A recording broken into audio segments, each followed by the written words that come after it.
केंद्र सरकार की सनक थी आरएसएस पर प्रतिबंध। यह दुख की बात है कि आरएसएस जैसे लोकहित राष्ट्रवाद के लिए काम करने वाले संगठन से बैन हटाने में केंद्र सरकार को 5 दशक लग गए।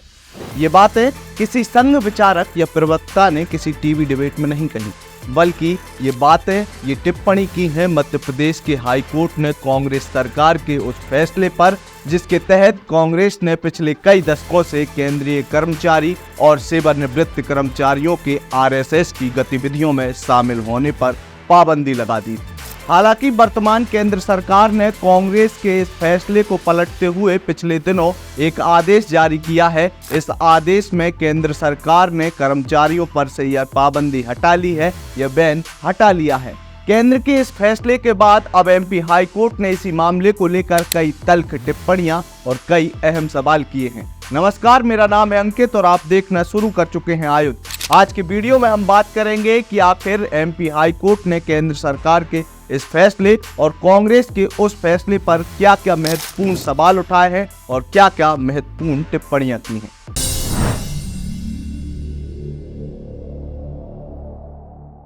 दरअसल पिछले कई दशकों से कांग्रेस की केंद्र सरकार के द्वारा एक आदेश जारी किया गया था। इसी आदेश के तहत केंद्र सरकार में काम करने वाले कोई भी कर्मचारी आरएसएस की किसी भी प्रकार की कोई गतिविधि में शामिल नहीं हो सकते थे। इसी आदेश के तहत सेवानिवृत्त यानी कि वो कर्मचारी जो अपनी सेवाओं से रिटायर्ड भी हो चुके हैं वो भी आरएसएस में शामिल नहीं हो सकते थे, जिसके बाद मध्य प्रदेश हाई कोर्ट में एक पिटीशन लगी। दरअसल मध्य प्रदेश हाई कोर्ट में केंद्र सरकार के रिटायर्ड अधिकारी पुरुषोत्तम गुप्ता के द्वारा एक याचिका लगाकर यह मांग की थी कि वे आरएसएस में शामिल होना चाहते हैं। वे आरएसएस की सामाजिक, धार्मिक और सांस्कृतिक गतिविधियों से प्रभावित हैं। उन्होंने यह याचिका साल 2023 में दायर की थी और इसी याचिका पर फैसला सुनाते हुए एमपी हाई कोर्ट ने यह सब बातें की हैं। हाई कोर्ट ने भविष्य के लिए भी चेतावनी दी है। मध्य प्रदेश हाई कोर्ट ने आदेश में लिखा है कि साल 1966,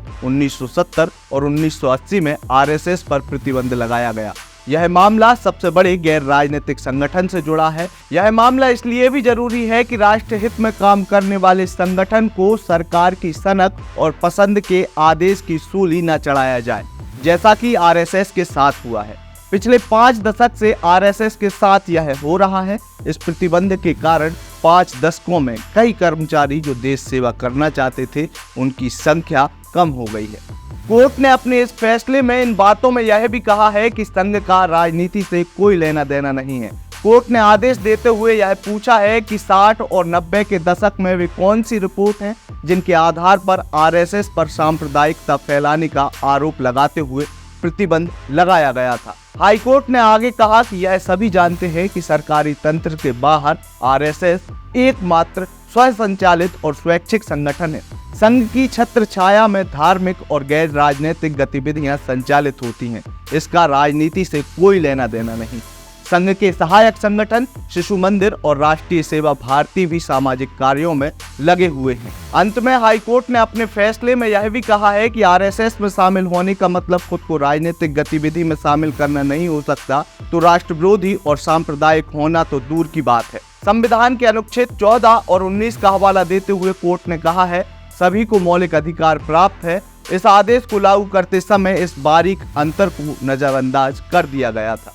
बता दें कि भले ही केंद्र सरकार ने यह आदेश अभी जारी किया हो, लेकिन मध्य प्रदेश सरकार ने साल 2006 में यह प्रतिबंध हटा दिया था। बता दें कि पूर्व में संघ की गतिविधियों में शामिल होने वाले कर्मचारियों पर अनुशासनात्मक कार्रवाई की जाती थी। देश के कई राज्यों में राज्य कर्मचारियों के लिए, जिनमें मध्य प्रदेश भी शामिल है, ऐसा कोई प्रतिबंध नहीं था। मध्य प्रदेश ने वर्ष 2006 से ही इस प्रतिबंध को समाप्त कर दिया था। संघ की गतिविधि में शामिल होने पर लगे प्रतिबंध की वजह से केंद्रीय कर्मचारी इस संगठन के माध्यम से देश सेवा नहीं कर पा रहे। याचिका की सुनवाई के दौरान ही केंद्र सरकार की तरफ से अधिवक्ता हिमांशु जोशी ने न्यायालय में जानकारी दी थी कि केंद्र ने वर्ष 1966, 1975 और 1980 में पारित आदेशों में संशोधन कर दिया है और केंद्रीय कर्मचारियों के संघ की गतिविधियों में सम्मिलित होने पर से पूर्ण रूप से प्रतिबंध हटा लिया है। अब आपको बताते चलें कि यह प्रतिबंध क्यों बार बार लगाया गया। सबसे पहले वर्ष 1948 में गांधी जी की हत्या के बाद सरदार पटेल ने आरएसएस पर प्रतिबंध लगा दिया था। इसके बाद अच्छे आचरण के आश्वासन पर प्रतिबंध को हटाया गया। वर्ष 1966 में आरएसएस की गतिविधियों में भाग लेने वाले सरकारी कर्मचारियों पर फिर से यह प्रतिबंध लगाया गया और यह एक आधिकारिक आदेश था। 9 जुलाई 2024 को केंद्र सरकार ने आरएसएस पर लगाया गया 58 साल का यह प्रतिबंध हटा लिया गया, जिसके बाद आरएसएस से जुड़े कार्यकर्ताओं में एक अलग ही खुशी का माहौल देखने को मिला। केंद्र सरकार द्वारा जारी आदेश में कहा गया कि उपयुक्त निर्देशों की समीक्षा की गई। समीक्षा के बाद 30 नवंबर 1966, 25 जुलाई 1970 और 28 अक्टूबर 1980 के संबंधित कार्यालय ज्ञापन से राष्ट्रीय स्वयंसेवक संघ का उल्लेख हटा दिया गया है। अगर आपको ये जानकारी, ये वीडियो पसंद आई हो तो इसे अपने दोस्तों और रिश्तेदारों के साथ जरूर साझा करें। इसके अलावा आपने अब तक यदि आयुध को सब्सक्राइब नहीं किया है तो सबसे पहले आप आयुध को सब्सक्राइब कर लीजिए। इसके अलावा आप हमें फेसबुक, ट्विटर और इंस्टाग्राम पर भी फॉलो कर सकते हैं। आपका बहुत बहुत धन्यवाद। लगातार जुड़े रहने के लिए आयुध को सब्सक्राइब जरूर करें।